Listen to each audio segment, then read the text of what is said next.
Assalamualaikum warahmatullahi wabarakatuh. Innal hamdalillah nahmaduhu wa nasta'inuhu wa nastaghfiruh wa na'udzu billahi min syururi anfusina wa min sayyiati a'malina. May yahdihillahu fala mudilla lahu wa may yudlil fala hadiya lahu.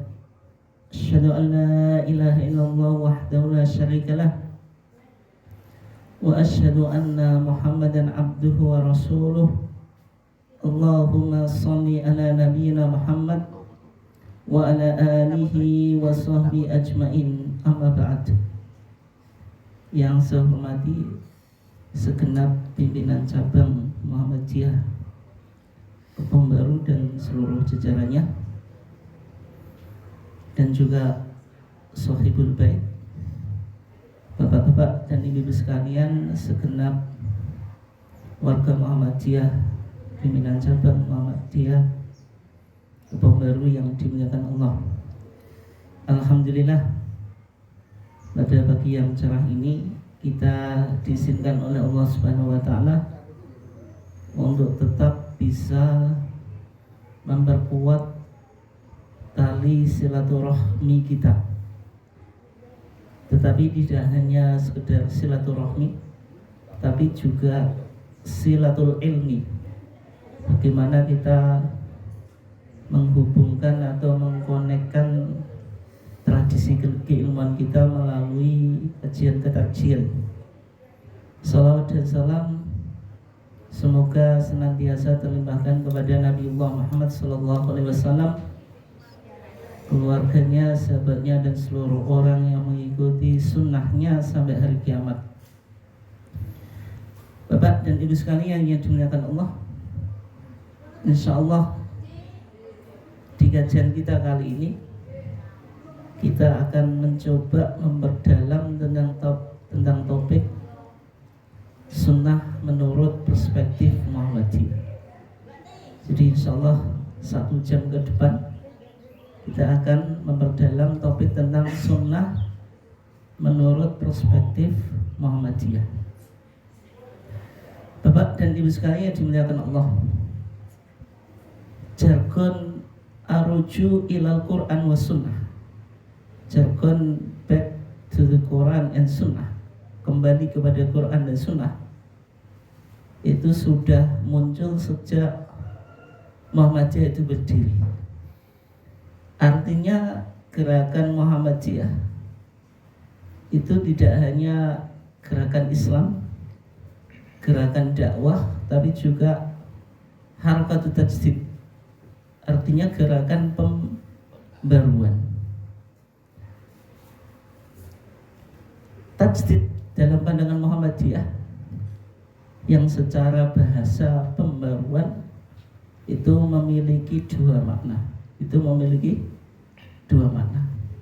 Yang pertama, tajdid artinya purifikasi.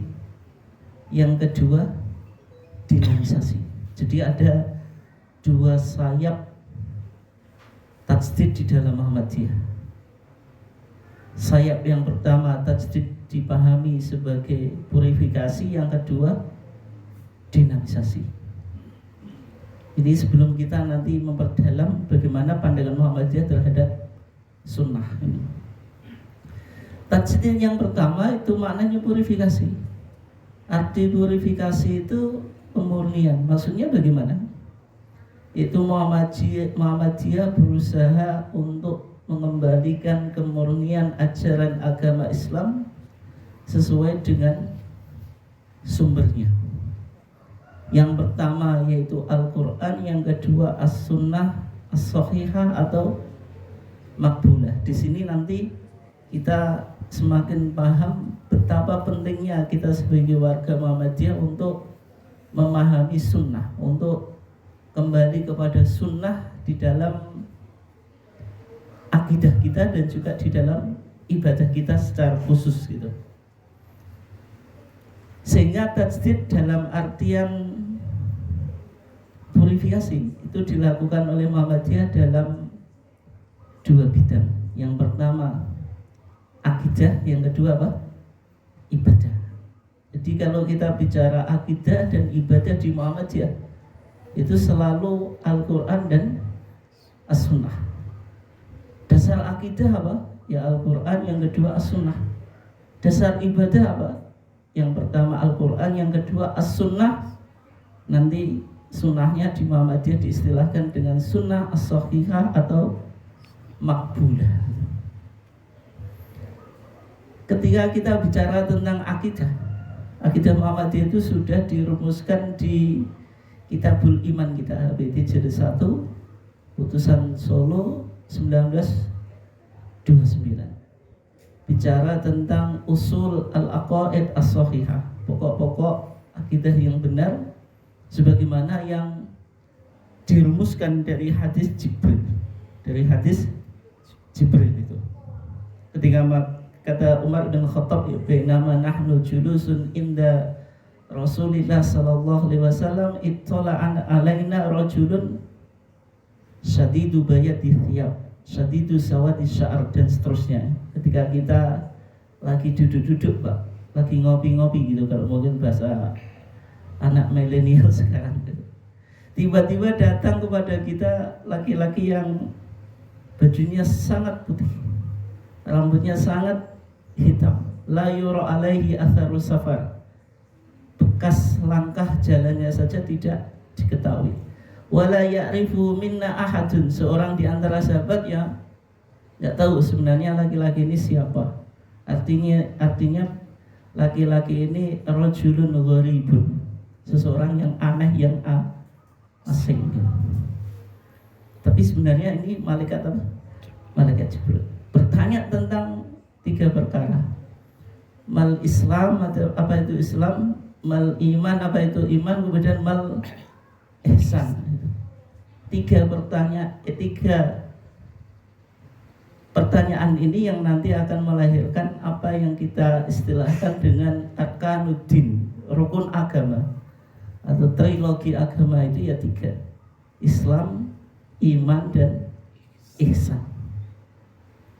Dalam konteks Islam, jawabannya Nabi sebagaimana yang jenengan sudah paham dan sudah tahu, sebagaimana dalam rumusan rukun Islam itu ada 5 itu, mulai syahadat sampai haji.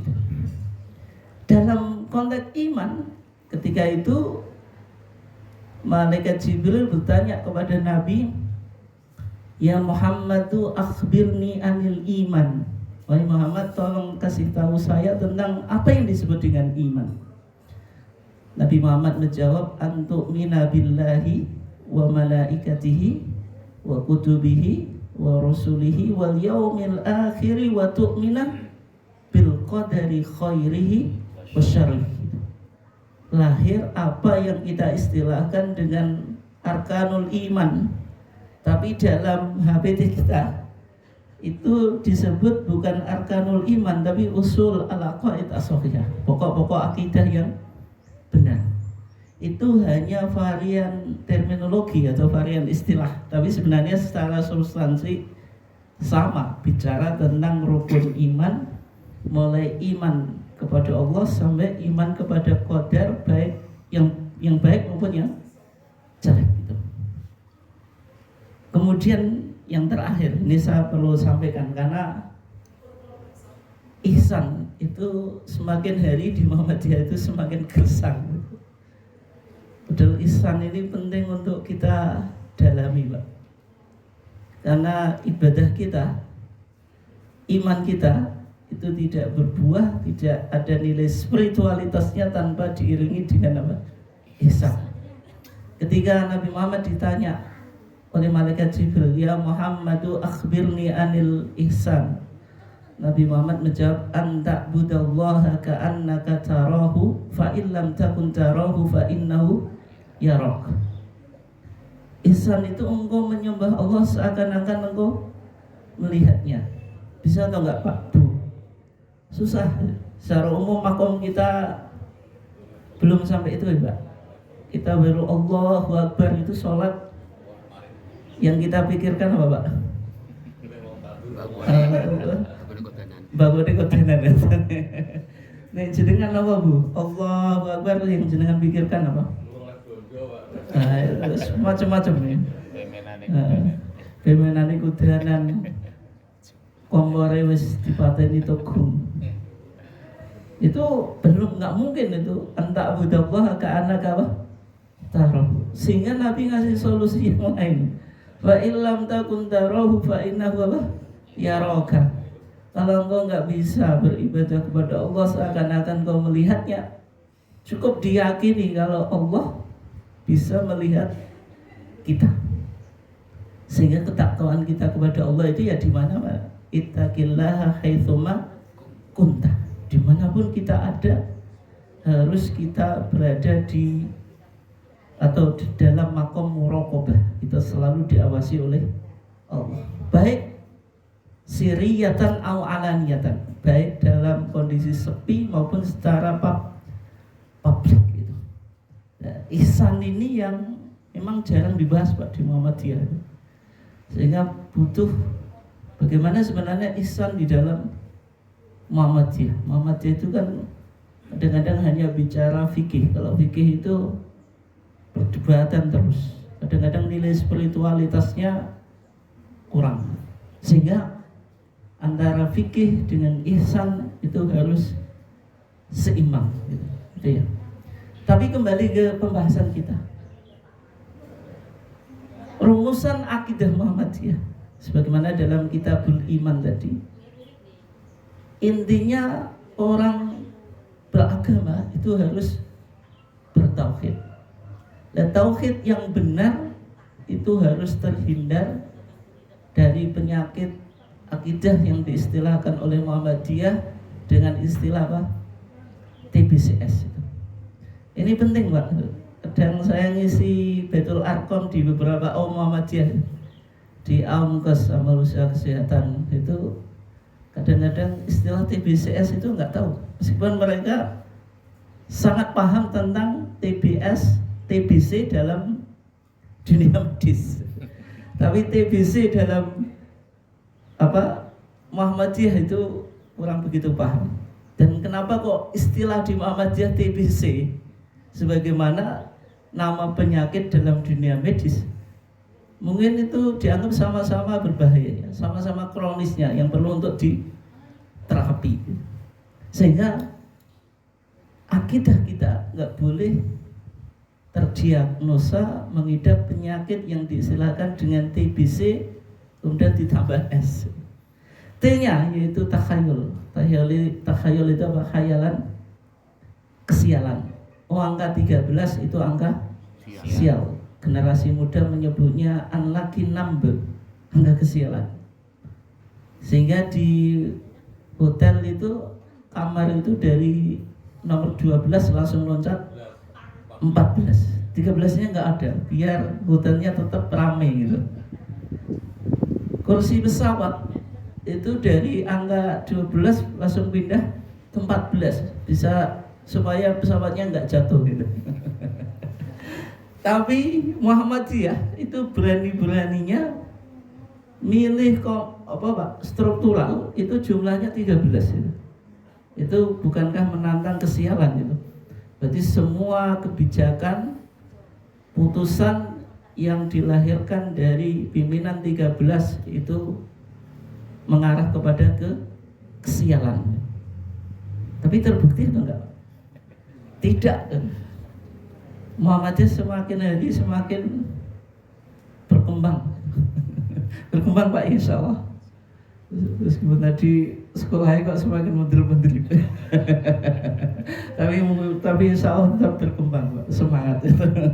Itu tantangan yang dihadapi. Kemudian dari takhayul, khayalan, kesialan lahir khurafat. Khurafat ini percaya pada mitos. Sehingga kalau orang hidup di samping laut selatan itu muncul mitos Nyi Roro Kidul. Tiap desa itu dianggap ada sing bau rekso. Yang bau rekso ini kan harus apa Pak? Harus dikasih sesajen supaya ngalap berkah, tolak bala. Ketika dilakukan itu jatuh kepada kesyirikan itu. Sehingga akidah Muhammadiyah tidak boleh mengidap penyakit yang diistilahkan dengan apa? TBCS, takhayul, bid'ah, khurafat, syirik gitu. Kemudian yang kedua, tajdid dalam ibadah. Tajdidnya maknanya purifikasi. Sehingga ibadah di Muhammadiyah itu dasarnya ya yang pertama Al-Quran, yang kedua As-Sunnah As-Sahihah atau Makbulah. Dan Muhammadiyah menggunakan kaidah al-aslu fil ibadah atau fil ibadah at-tahrim. Hukum asal ibadah itu apa? Haram. Hatta yadulla dalilu ala khilafi, sampai ada dalil yang menyalainya atau yang memerintahkannya. Sehingga kita selalu berhati-hati dalam persoalan ibadah, itu harus jelas dalilnya. Ketika tidak jelas ya kita tidak lakukan gitu. Ya, contoh yang sering saya contohkan itu mungkin jenengan juga sudah pernah dengar. Kalau di Muhammadiyah ketika baca sholawat itu tidak pakai sayyidina dalam sholat ya. Membaca sholawat di dalam sholat itu kan hukumnya wajib atau sunnah Pak? Wajib. Tapi kalau dalam mazhab Syafi'i di tasyahud yang terakhir. Kalau awal itu masuk sunnah abad. Nah kenapa kok disimpulkan wajib? Ya karena innallaha wa malaikatahu yusholluna ala nabi. Allah bersalawat kepada nabi. Malaikat juga bersalawat kepada nabi. Sekarang Allah menyuruh kepada orang-orang yang beriman, ya ayyuhalladzina amanu shollu alaihi wasallimu taslima. Ada perintah dari Al-Quran supaya kita membaca sholawat. Sehingga disimpulkan sholawat yang wajib itu di mana? Jawabannya ketika kita apa? Sholat. Nah, di HPT kita, HPT jilid 1 di Kitabus Sholah Putusan Solo 1929 dikatakan qailan Allahumma sholli ala Muhammad wa ala ali Muhammad dan seterusnya sampai innaka hamidum majid, tidak ada tambahan sayyidina. Yang lebih menarik lagi 1929 ketika Majelis Tarjih merumuskan tuntunan sholat ini, itu justru merujuk kepada hadis yang dikutip oleh Imam Syafi'i di dalam kitab Al-Um. Di sana dikatakan wafil dan di dalam kitab Al-Um, kitabnya Imam Syafi'i. An Ka'ab ibn Ujrah, dari sahabat Ka'ab ibn Ujrah. Anin Nabi sallallahu alaihi wasallam annahu kana yaqulu fis shalah. Nabi itu membaca sholawat di dalam sholat, Allahumma sholli ala Muhammad wa ala ali Muhammad sampai innaka hamidum majid. Di sini nggak ada tambahan apa? Sayyidina. Berarti Imam Syafi'i sendiri ketika menyebutkan hadis Ka'ab ibn Ujrah di dalam kitabnya Al-Um itu tidak ada Sayyidina. Meskipun Pak, ulama-ulama Syafi'iyah yang mutaakhirin, generasi akhir, misalnya kayak Sahibu Fathul Mu'in, Syekh Zainuddin Al-Malibari, itu menyebutkan Sayyidina boleh dalam sholat itu ditambah Sayyidina. Di Fathul Mu'in dikatakan wala ba'sa bi ziyadati sayyidina qabla Muhammadin. Enggak mengapa ditambahi sayyidina sebelum kata Muhammad. Sama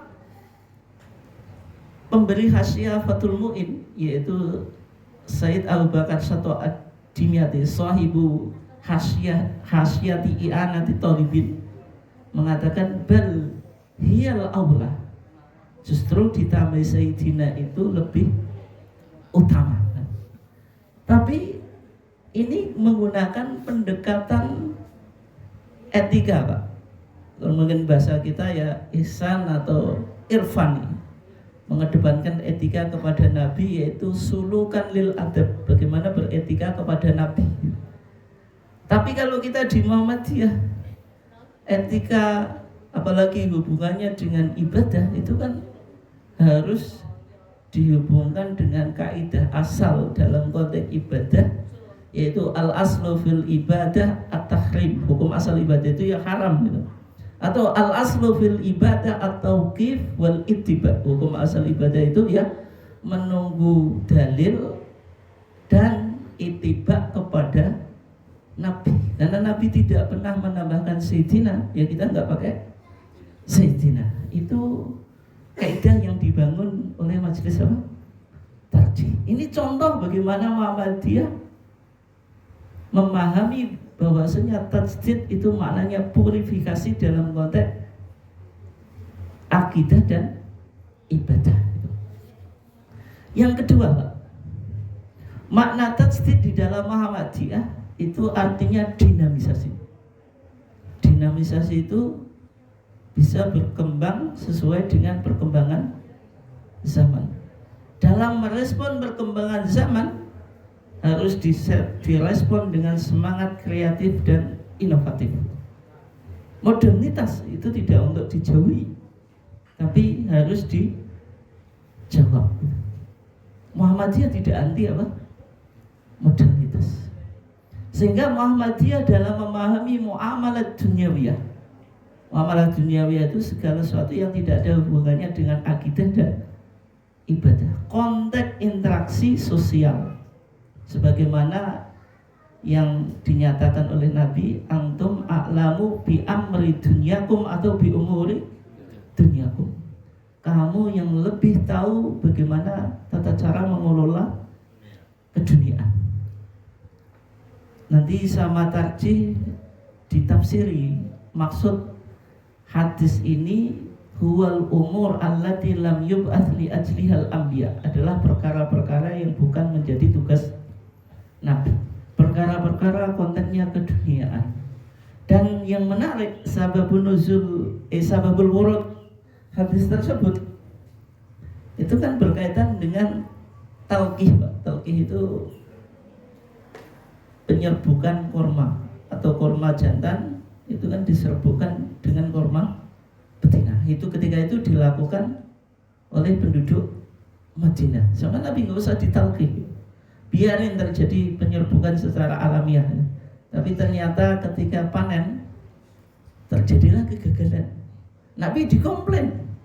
Nabi bilang apa? Antum a'lamu bi umuri dunyakum, ini konteksnya keduniaan. Sehingga kalau Nabi punya pandangan bisa jadi meleset, Pak.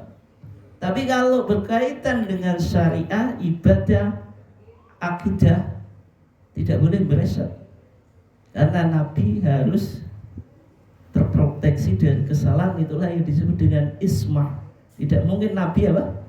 Dalam melakukan tabligh itu salah menyampaikan. Nanti kita perdalam di situ, Pak.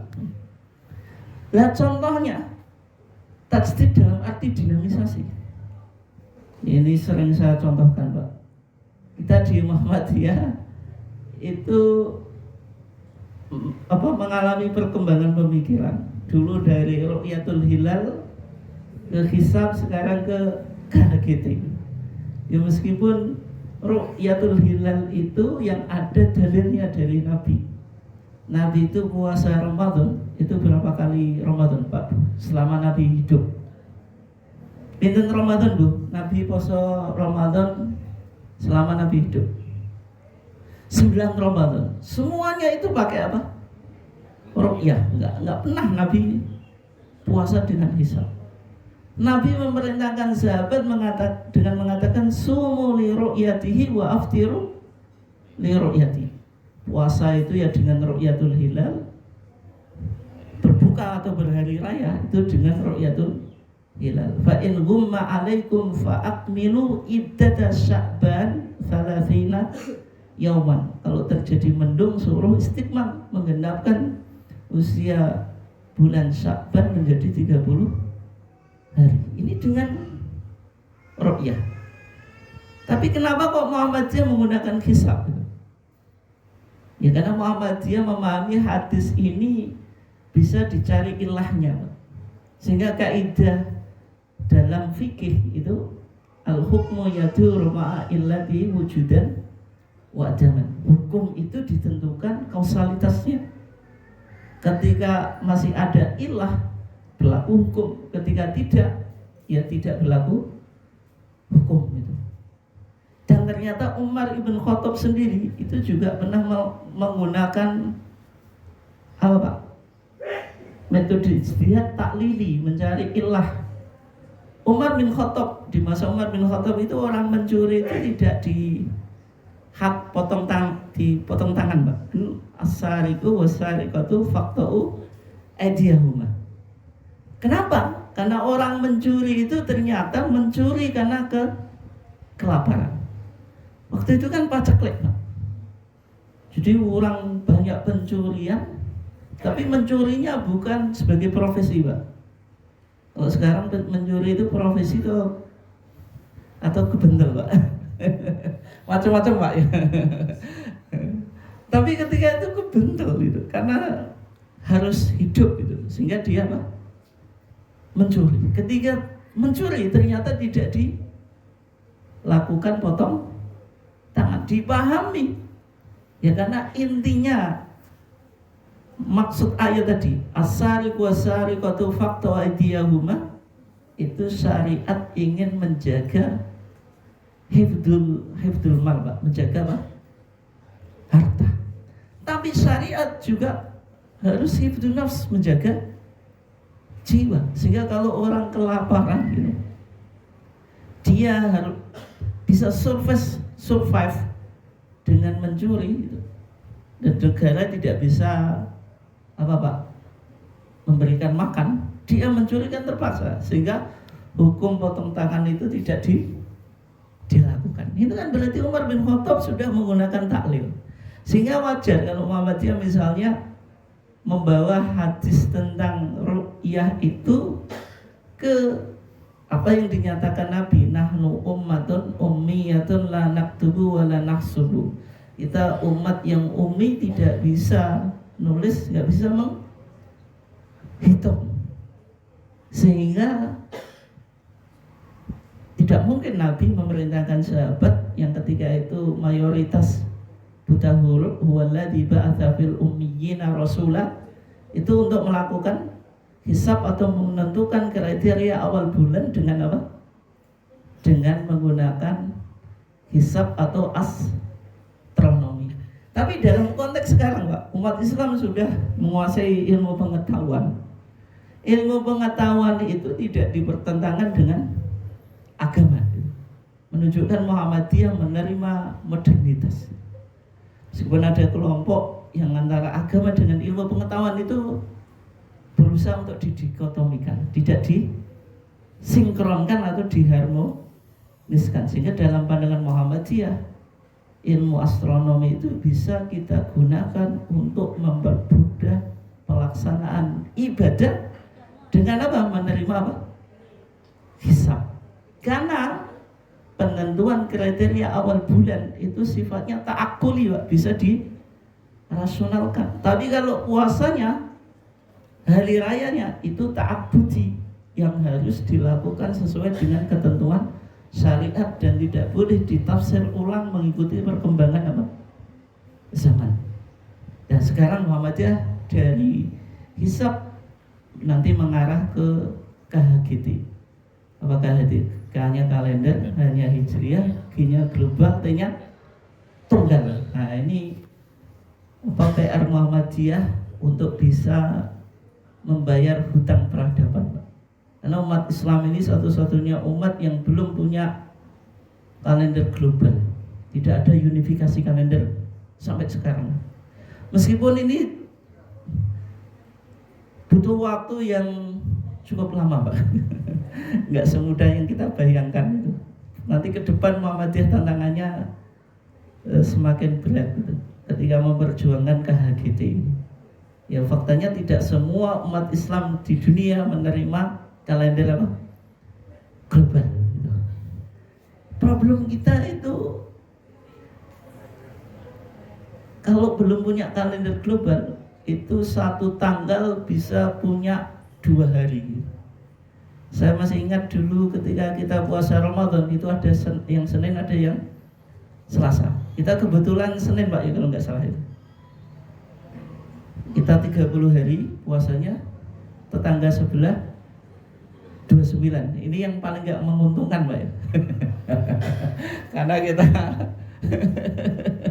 30, yang lainnya 29 kan enak, Pak. Kita sudah mengawali puasa hari apa? Senin. Yang pemerintah Selasa. Yang Senin dan Selasa ketika ditanya, kapan, tanggal berapa kamu puasa? Pasti jawabannya tanggal 1 Ramadan. Bagaimana jawabannya tanggal 1 Ramadan kok harinya beda? Ada yang Senin, ada yang Selasa. Itu problem kalau kita belum punya kalender apa? Global gitu ya. Ini contoh tajdid dalam arti apa? Dinamisasi. Bapak dan Ibu sekalian dimuliakan Allah, intinya cara beragama di dalam Muhammadiyah itu cara beragamanya ada spirit tajdid, ada tajdid oriented. Dalam konteks ibadah dan akidah, tajdid artinya purifikasi. Sehingga kita memperdalam pengetahuan kita tentang sunnah itu sangat apa? Penting. Kita baru masuk topik kita. Bapak dan Ibu sekalian dimuliakan Allah. Apa yang dimaksud dengan sunnah? Sunnah itu secara lughatan itu at-thariqah, itu jalan ya. Sawa'un akanat hasanatan am sayyi'atan, baik dia jalan yang baik atau yang negatif. Sebagaimana hadis Nabi yang cukup terkenal apa? Man sanna sunnatan hasanatan, siapa yang mentradisikan sunnah yang baik, falahu ajruha wa ajru man amila biha ila yaumil qiyamah. Dia dapat pahala karena bisa membumikan tradisi dan juga mendapatkan pahala orang yang ikut mendukung atau mensupport tradisi tersebut. Terus apa? Wa man sanna sunnatan sayyi'atan falahu wizruha wa wizru man amila biha ila yaumil qiyamah. Rawahu Muslimun. Dia ada sunnah hasanah, ada sunnah apa? Sayyi'ah. Tapi secara umum namanya sunnah itu dipakai dalam konteks kebaikan. Dalam konteks apa, Pak? Kebaikan. Meskipun yang jelek itu bisa juga disebut sunnah, tapi itu secara bahasa, gitu ya. Kemudian sunnah itu secara istilahan atau secara syar'an atau secara terminologi apa?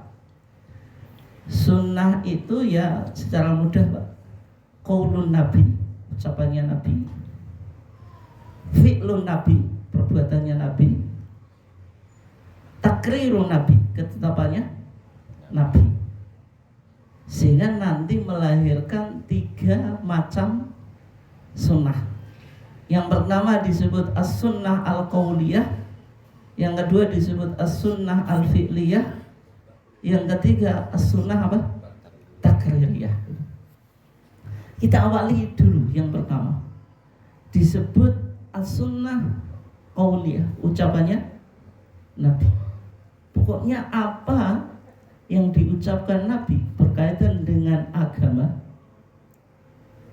berkaitan dengan umur diniyah, kalau dalam bahasa tarjih itu disebut apa? As-sunnah qauliyah. Disebut apa? As-sunnah qauliyah. Contohnya apa? Kalau jenengan hafal salah satu hadis Nabi, hadis yang mudah dihafal apa, Pak? Bu? Apa, Bu? Sing jenengan hafal hadis apa, Bu? Bu? Satu saja, Bu. Apa, Bu? Ibunya belum jawab. Apa, Pak?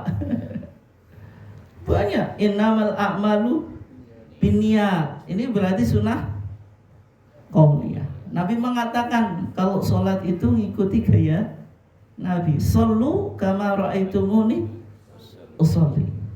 Nabi mengatakan visi Nabi diutus sebagai Nabi itu untuk menyempurnakan akhlak. Apa? Innama bu'itsu liutamima makarimal akhlak. Berarti apa yang diucapkan Nabi itu disebut apa? Sunnah qauliyah. Pokoknya jenengan, Pak, ketika menghafal ucapannya Nabi itu berarti disebut apa? Sunnah qauliyah. Yang kedua disebut as-sunnah al-fi'liyah atau as-sunnatul fi'liyah. Sunnah fi'liyah itu apa yang dilakukan oleh Nabi. Misalnya dalam hadis, beberapa hadis ya, dinyatakan ketika Nabi itu mau mempraktikkan sholat itu istaqbala al-qiblat, menghadap apa? Kiblat. Tsumma kabbara, kemudian Nabi baru membaca takbir. Ini berarti sunnah apa Pak? Fi'liyah. Sehingga kalau kita sholat Pak, Bu, kalau sholat itu jenengan kalau mau sholat itu cari kiblat dulu. Jangan takbir dulu baru cari kiblat. Nah itu repot nanti kalau jenengan takbir dulu baru apa? Cari kiblat. Sedangkan menghadap ke timur, Allahu Akbar lagi cari kiblat. Kiblatnya sandi kan. Itu jadi masalah. Ya karena ketika Nabi mempraktekkan, Nabi itu istaqbal al-qiblat, menghadap kiblat, baru summa kabbar, baru takbir. Sehingga dalam fikih pun gitu. Istiqbalul kiblat, menghadap kiblat itu syarat. Takbiratul ihram itu rukun. Bedanya syarat dengan rukun. Kalau syarat itu di luar, kalau rukun di dalam ibadah. Menghadap kiblat itu dengan di luar sholat posisinya. Karena sholat itu baru dimulai ketika jenengan bilang Allahu Akbar gitu. Sehingga menghadap kiblat itu syarat, takbiratul ihram apa? Rukun. Syarat itu di luar ibadah, rukun di dalam ibadah. Meskipun keduanya memiliki kesamaan, sama-sama wajib harus dikerjakan atau dilakukan. Itu ya. Itu yang disebut apa? Sunnah fi'liyah. Yang ketiga itu disebut as-sunnah at-takririyah, yaitu apa yang menjadi ketetapannya Nabi. Maksudnya apa? Ada sahabat yang melakukan perbuatan di depan Nabi, Nabi mengiyakan atau diam, Pak? Nabi mengiyakan atau apa? Diam gitu. Ya contohnya yang mengiyakan itu di HPT jilid 3 doa iftitah kita. Kalau HPT jilid 1 itu menyebutkan 2 varian, Pak. Allahumma ba'id sama wajjahtu. Dua-duanya boleh diamalkan. Allahumma ba'id itu hadisnya sahih, muttafaqun alaih an Nabi Hurairah. Wajjahtu itu rawahu Muslim an Ali bin Abi Thalib. Di HPT jilid 3 ada satu lagi yang diputuskan, yaitu Allahu Akbar kabira walhamdulillahi katsira wa subhanallahi bukratan wa asila. Duh, ternyata sekarang kok kayak tetangga sebelah ya. Tapi kalau tetangga sebelah itu kan disambung Pak, itu penggabungan 2 hadis kan. Ini wajah tuh. Kalau di Muhammad dia diapalkan secara sendiri-sendiri. Allahu Akbar kabira walhamdulillahi katsira wa subhanallahi bukratan wa asila. Ya sudah. Ini hadis rawahu Tirmidzi, moga Pak BCM. Dari Abdullah ibn Umar. Ya, moga Pak. Dan cerita hadis ini bagaimana? Ceritanya ketika Nabi sholat, ada sahabat yang membaca Allahu Akbar kabira walhamdulillahi katsira wa subhanallahi bukratan wa asila. Setelah sholat Nabi mengklarifikasi, manil mutakallim, siapa yang ngomong? Siapa tadi menjawab, ana ya Rasulullah, saya ya Rasulullah. Rasulullah mengatakan ajibtu biha atau ajibtu bihi wa qad futihat lahu abwabus sama. Saya heran terhadap doa ini karena pintu langit itu terbuka. Berarti kan Nabi ini memberikan apa Pak? Persetujuan kalau orang sholat boleh dalam doa iftitahnya pakai Allahu Akbar kabira walhamdulillahi katsira wa subhanallahi bukratan wa asila. Kata Abdullah ibn Umar setelah mendengar apa yang dikatakan Nabi tadi, Nabi memberikan takrir persetujuan terhadap doa itu. Kata Abdullah ibn Umar, ma taraktuhunna mundu sami'tuhunna min Rasulillah. Saya nggak pernah meninggalkan doa ini setelah saya mendengar persetujuannya Rasulullah. Ini apa yang dilakukan oleh sahabat kemudian dikonfirmasi atau disepakati oleh Nabi. Yang kedua, Nabi itu diam, Pak, atau tidak memberikan pernyataan apapun, tapi tidak mengingkari. Contohnya apa? Contohnya itu bisa kita lihat, Pak, di kitab Bulughul Maram, di kitab At-Imah. At-Imah itu apa? Makanan ya. Di sana itu disebutkan hadis Abdullah ibn Abbas, Pak. Kata Abdullah ibn Abbas, ukila adzabbu ala ma'idati Rasulillah sallallahu alaihi wasallam. Dzab, kadal-kadal pasir itu pernah dimakan di meja hidangan makannya siapa? Nabi. Itu ceritanya bagaimana? Khalid ibnul Walid, Pak,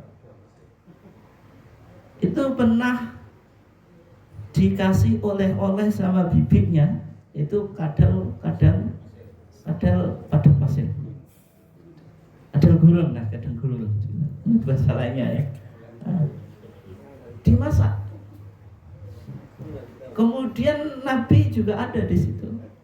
Nabi ditawarin, tapi Nabi tidak mau makan, Pak. Menjawab, innahu laisa bi ardi qaumi. Dzab ini enggak biasa dikonsumsi bagi penduduk Madinah.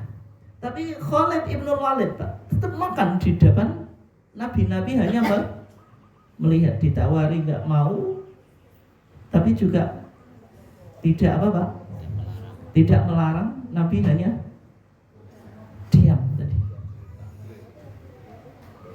Kalau Nabi diam, berarti halal atau haram, Pak? Halal. Sehingga dzab itu hukumnya apa? Halal. Nabi hanya bilang, innahu laisa bi ardi qaumi. Penduduk Madinah itu enggak biasa makan kadal gurun atau kadal padang pasir gitu. Sehingga dzab itu hukumnya halal. Tapi dzab ini, Pak, dulu oleh Kiai Jawa itu diterjemahkan seliro. Seliro itu apa, Pak? Nyabe atau biawak. Kiai Jawa itu nggak salah, Pak, karena mereka mau melakukan kontekstualisasi, Pak. Maksudnya binatang yang ada di Arab itu dicarikan padanannya dengan binatang yang ada di Indonesia. Ketemu seliro atau biawak atau nyabi, memang secara fisik itu ada kemiripan, sehingga Kiai Jawa dulu menerjemahkan biawak atau nyabi gitu. Jadi ukila den pangan opo adzabu seliro ala maidati Rasulillah ing atase meja makannya Rasulullah. Dan dulu nggak ada masalah, Pak, diterjemahkan biawak atau nyabi. Tapi zaman semakin apa, Pak?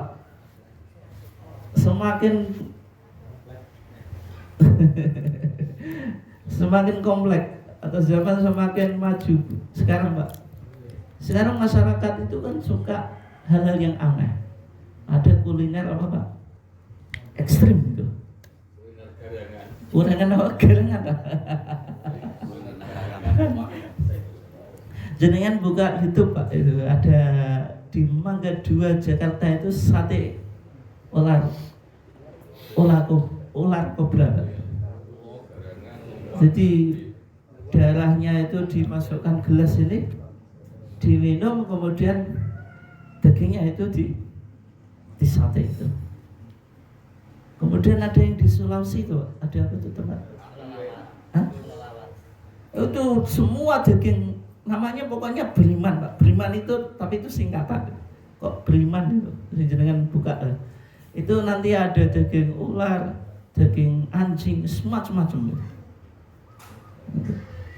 Kan semuanya semakin dimakan, apalagi orang Thailand Pak, yang di Facebook, di YouTube itu suka makanan yang aneh-aneh Pak.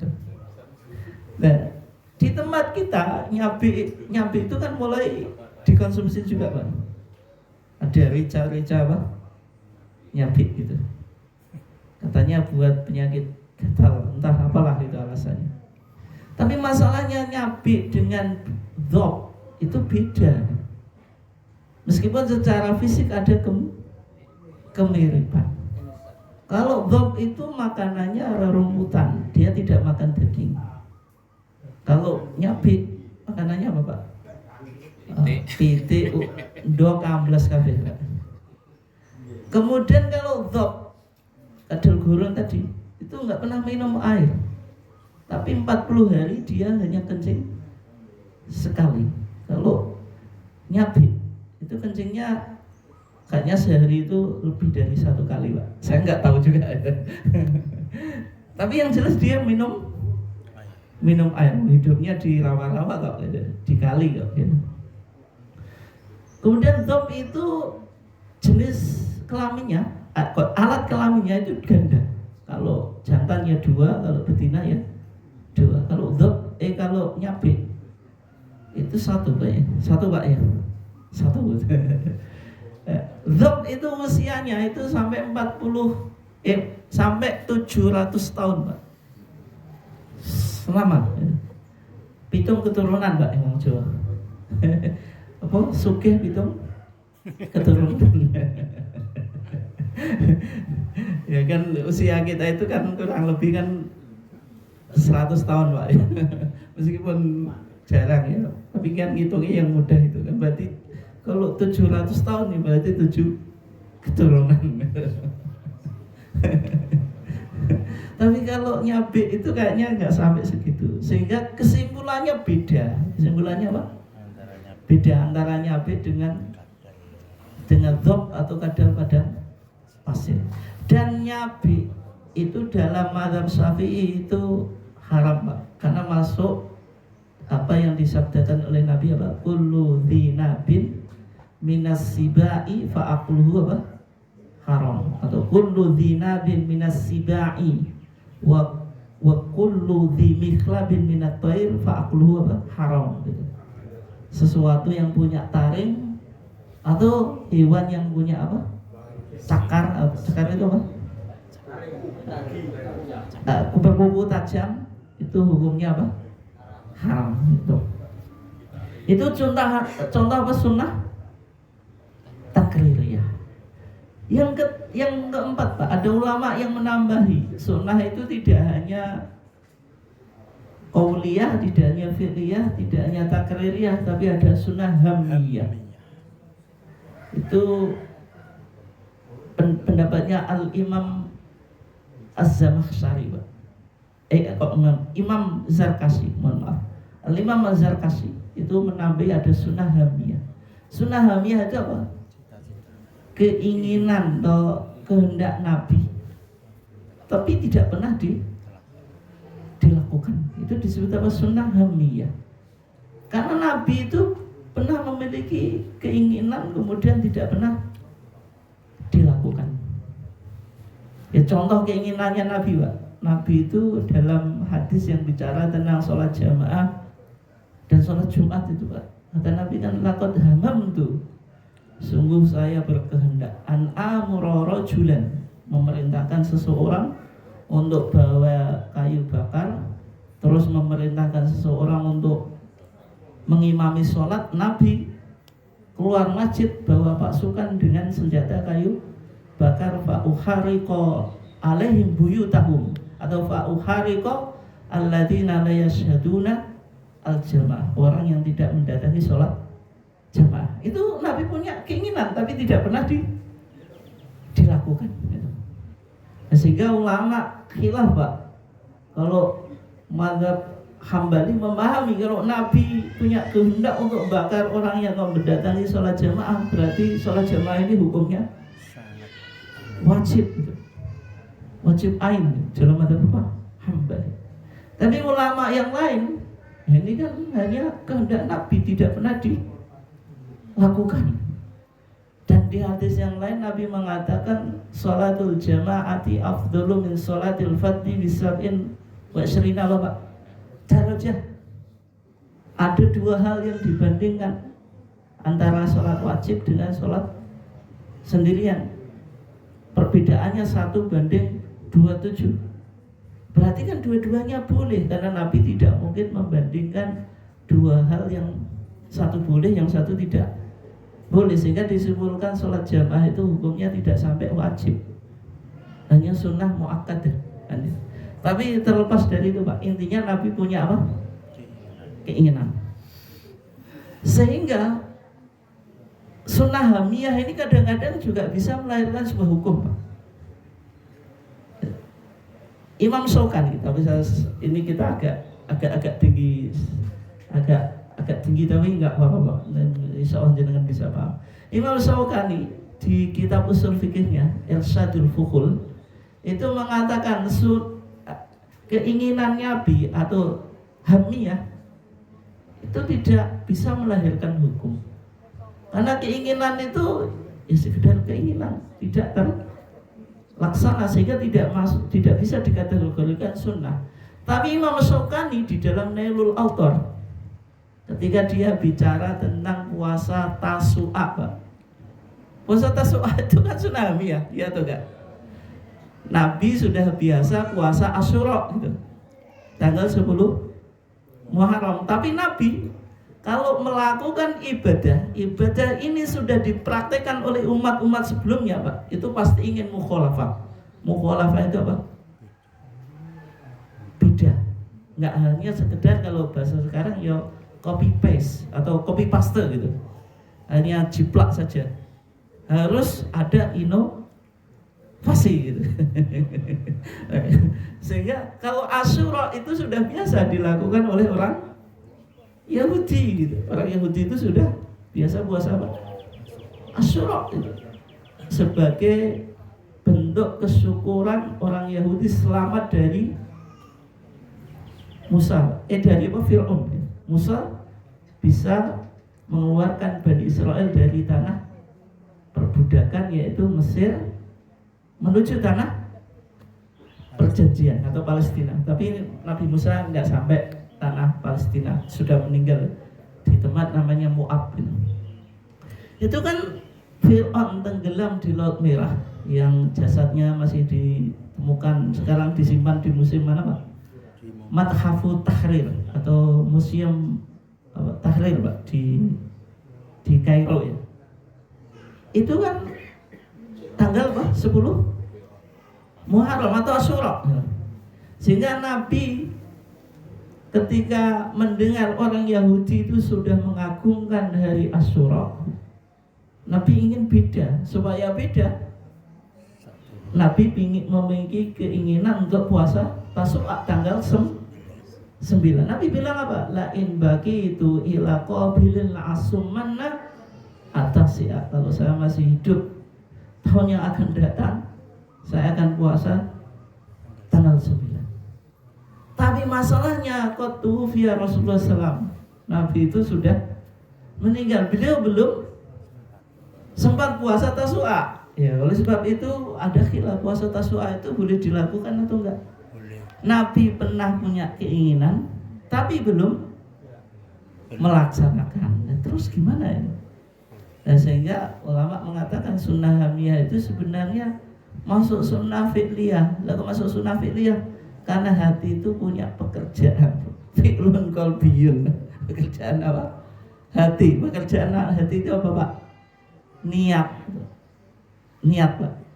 Tapi bisa juga sunnah hamiyah itu menjadi sunnah qauliyah, karena kan juga terucap. Ada yang memahami sunnah fi'liyah karena niat itu urusan hati, keinginan kehendak itu kan hati loh. Tapi dengan terucap berarti menjadi sunnah qauliyah. Nah, sehingga Al-Imam As-Suyuti dalam kitabnya Al-Kawkab As-Satik itu nadmu Jam'ul Jawami, usul fikih yang ditulis oleh Tajuddin As-Subki, itu disyairkan oleh Al-Imam As-Suyuti. Beliau mengatakan qaulun nabi wal fi'lu thumma wa takriru thumma hammuhul madku sunnatuhu thumma hammuhul madkuru. Qaulun nabi, ucapannya nabi, wal fi'lu, perbuatannya nabi, wa takriru, dan ucapannya dan ketetapannya nabi, thumma sunnatuhu, semuanya disebut sunnah, thumma hammuhul madkuru, kemudian apa, kehendak nabi itu semuanya disebut apa, sunnah, sehingga melahirkan 4 varian sunnah tadi. Ada sunnah apa? Qauliyah, fi'liyah, takririyah, dan sunnah hamiyah. Itu ya Pak, Bu. Bapak dan Ibu saya dimuliakan Allah. Ini masih berapa nih? 15 menit lagi ya. Oke. Sekarang pentingnya sunnah itu apa? Sunnah itu penting atau enggak? Bisakah kita berislam berdasarkan Quran saja Pak, tanpa menggunakan sunnah? Bisa atau enggak Pak, Bu? Enggak bisa. Ibadah yang kita lakukan, contohnya sholat, puasa, zakat, haji, itu butuh sunnah. Misalnya dalam konteks sholat, Nabi Al-Quran mengatakan apa? Wa aqimu as-sholat. Ada perintah untuk melakukan sholat. Bisa nggak kita sholat hanya menggunakan Quran tanpa menggunakan sunnah? Bisa atau enggak? Tidak bisa. Tidak bisa. Nggak bisa. Sehingga Al-Imam Al-Auza'i itu punya pernyataan yang menarik Pak. Ia mengatakan Al-Qur'anu ahwaju ila sunnah minas sunnati ahwaju ila Al-Qur'an. Sunnah Al-Qur'an itu lebih butuh daripada sunnah butuh Al-Qur'an. Karena Al-Qur'an itu mujmal, global, sehingga butuh dijelaskan oleh sunnah. Sehingga dalam MKCHM kita Pak, Matan Keyakinan dan Cita-Cita Hidup Muhammadiyah, ketika Muhammadiyah bicara tentang sumber ajaran agama Islam, yang pertama adalah Al-Quran, wahyu Allah yang diberikan kepada Nabi Muhammad. Yang kedua, sunnah Rasul. Dikatakan apa? Sunnah Rasul itu penjelasan dan aplikasi dari ajaran-ajaran Al-Quran. Berarti sunnah itu fungsinya apa? Bayan, penjelas dari Al-Quran. Sehingga kita di Muhammadiyah tidak mungkin hanya menggunakan Al-Quran saja. Ada kelompok Quraniyun atau disebut apa? Ingkaru sunnah, menolak kedudukan sunnah, hanya pakai Quran. Jadi nggak mungkin kita sholat hanya pakai Quran. Misalnya Pak, doa iftitah ada dalam Quran, inni wajjahtu, seterusnya. Bacaan Al-Fatihah ada dalam Quran, ada surah apa? Al-Fatihah. Ruku, sujud ada, ya ayyuhalladzina amanu ruk'u wasjudu. Baca surat ada. Tapi dari mana kita tahu misalnya doa iftitah itu dibaca setelah takbiratul ihram? Kan itu dari sunnah. Sedekap itu enggak ada. Al-Fatihah menjadi rukun sholat, yang kita memahami tidak boleh seseorang sholat tanpa Al-Fatihah, karena la sholat liman lam yaqra bi Fatihatil kitab. Di dalam Al-Quran ada surah Al-Fatihah, tapi kita nggak tahu kalau Al-Fatihah itu menjadi rukun sholat tanpa melalui sunnah. Bisa dipahami tidak? Nah, kita coba cari Pak, ibadah apa kira-kira yang agak detail dijelaskan di dalam Al-Quran. Kalau sholat itu tidak begitu detail Pak. Sujud, ruku ada, tapi kan gerakan sholat itu tidak begitu detail disebutkan dalam Quran. Yang ada itu wudhu Pak. Wudhu itu agak detail. Di surah Al-Maidah ayat 6. Apa itu? Ya ayyuhalladzina amanu idza kuntum ila sholati Bapak faghsilu wujuhakum wa aydiyakum ilal marafiq wamsahu bi ru'usikum wa arjulakum ilal ka'bain. Anggota wudhu itu disebutkan dalam Al-Quran ada 4 itu. Basuh wajah, tangan sampai siku, tapi maksud sampai siku itu maksudnya sikunya juga ikut, bukan siku batasan, Pak. Beda dengan puasa. Tsumma atimmus siyama ila lail. Puasa itu sampai malam, malam tidak termasuk puasa. Paham atau enggak jenengan maksudnya? Kalau jenengan puasa matahari terbenam kan langsung buka tuh, Pak. Ya. Tapi kalau jenengan wudu, sikunya dibasuh atau enggak? Dibasuh. Berarti meskipun pakai ilah, maknanya beda. Kalau ilah dalam wudu itu maknanya ma'a, berarti siku wajib kena air. Tapi kalau tsumma atimmus siyama ila lail, malam itu pembatas puasa sehingga malam tidak masuk puasa. Yang pertama maknanya ma'a, yang kedua lil ghayah, menunjukkan batasan. Dia. Terus yang ketiga itu mengusap kepala, bukan mengusap rambut. Ada orang yang menjawab, mengusap rambut kenapa? Oh, yang dosa rambut. Tapi ya kalau orangnya punya rambut, bagaimana kalau buta? Kan itu jadi masalah. Sehingga Al-Quran bilang apa? Wamsahu biru'usikum. Terus wa arjulakum minal ka'bain. Yang keempat, membasuh kaki sampai kedua mata kaki. Tapi kedua mata kaki ya kena atau masuk gitu. Sehingga anggota wudu ada 4. Dan sebagaimana dalam ayat Al-Quran ini, yang 3 dibasuh, yang 1 diusap. Yang dibasuh muka, tangan, kaki, yang diusap kepala. Tapi apakah wudhu kita hanya pakai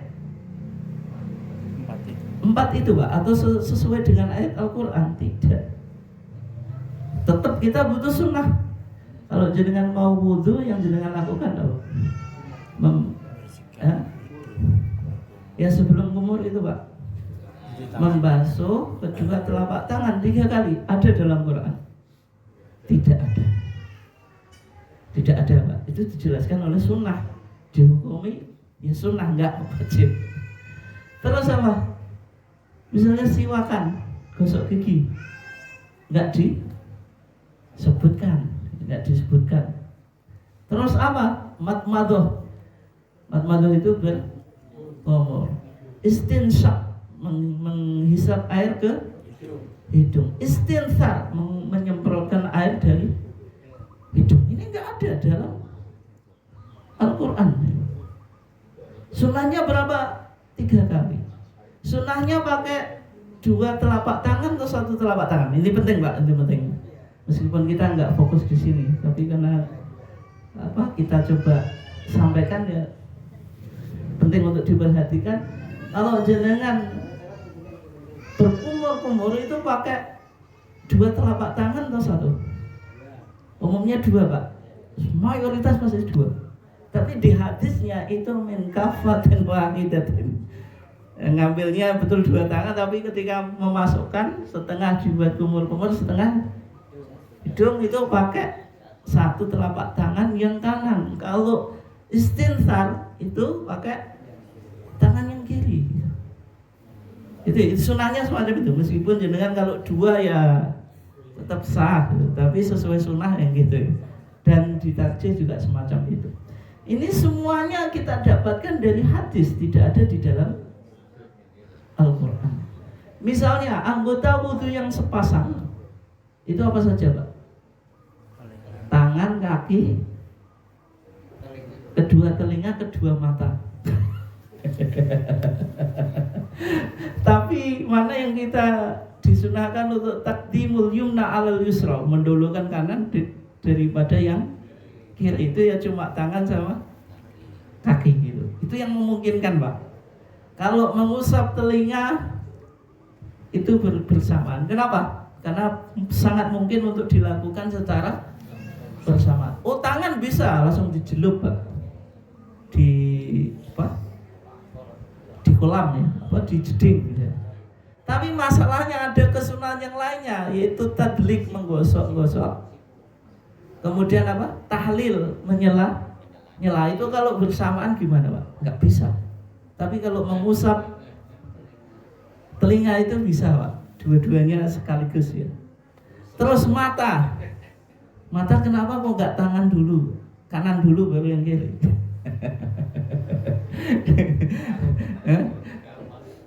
Ya karena fokusnya pada wajah dan memang tidak di sunahnya ya tidak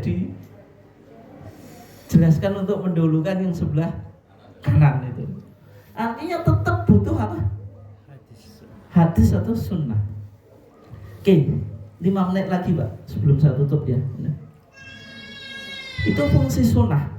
Dan Muhammadiyah memahami sunnah itu penjelas dan aplikasi dari ajaran-ajaran agama Islam. Sekarang, sunnah apa yang digunakan oleh Muhammadiyah sebagai dasar? Di masalah 5. Di apa? Masalah 5. Atau yang disebut mabadi' khamsah atau al-masail al-khams. Masalah 5 itu ada di HBT jilid 1. Di sana Muhammadiyah merespon 5 pertanyaan. Yang pertama apa Pak? Mahwadin, apa itu? Agama. Yang kedua mahiyad dunya, apa itu dunia? Yang ketiga mahiyal ibadah, apa itu ibadah? Yang keempat mahuwa sabilullah. Yang kelima mahuwal qiyas, apa itu? Qiyas. Jadi masalah 5 atau kata Profesor Asmuni di Manhaj Tarjih metode dan aplikasi itu menyebutnya sebagai paradigma pemikiran keagamaan apa? Muhammadiyah. Artinya semua pemikiran keagamaan Muhammadiyah ijtihadnya harus dilandasi masalah 5. Dalam jawaban Muhammadiyah terhadap mahwadin, apa yang disebut agama, di sana dikatakan yang disebut agama itu ma anzalahu Allahu fil Qur'an wa ma ja'at bihi as-sunnatu as-sahihah. Yang disebut agama itu apa yang diturunkan oleh Allah di dalam Al-Qur'an dan apa yang terdapat dalam sunnah sahihah. Ini berarti bicara tentang sumber ajaran agama. Isinya 3, minal awamir wan nawahi wal irsyadat. Perintah, larangan, petunjuk. Tujuan agama itu apa? Lisolahil ibad dunyahum wa ukhrahum, untuk kemaslahatan hamba di dunia dan di akhirat. Dalam jawaban Muhammadiyah tentang apa yang disebut agama di sini Pak, sumber agama adalah apa? Al-Quran, sunnahnya disebut apa? Sahihah. Tapi yang perlu dicatat Pak, di Muhammadiyah sunnah dan hadis itu identik. Artinya apa? Sama. Tapi maksud as-sunnah sahihah itu hadis yang sahih atau hadis yang makbul Pak maksudnya? Jawabannya apa? Hadis yang makbul. Kalau kita pahami hadis yang sahih, berarti Muhammadiyah hanya pakai hadis yang sahih. Hadis hasan kita tolak. Padahal di Muhammadiyah juga membolehkan hadis hasan untuk dipakai sebagai landasan beragama. Sehingga maksudnya hadis makbul mencakup hadis sahih dan hasan. Ya contohnya, ini pernah saya ceritakan ya. Kalau Majelis Jawa Barat itu menolak apa Pak? Takbir zawaid dalam sholat Idul Fitri, Idul Adha. Di sana nggak ada takbir zawaid karena beranggapan maksud as-sunnah as-sahihah itu hadis sahih, hadis dhaif, hadis hasan nggak boleh dipakai. Tapi yang dimaksud Muhammadiyah sunnah sahihah itu hadis makbul, berarti mencakup hadis sahih dan hasan, termasuk hadis-hadis dhaif yang satu saling menguatkan itu levelnya menjadi hasan apa Pak? Liwairi. Itu boleh dipakai. Dan takbir zawaid itu semua hadisnya dhaif Pak. Tapi karena banyak syawahid, banyak tawabi atau apa? Penguat, sehingga yuqawi ba'duha ba'dun, itu dari dhaif menjadi apa?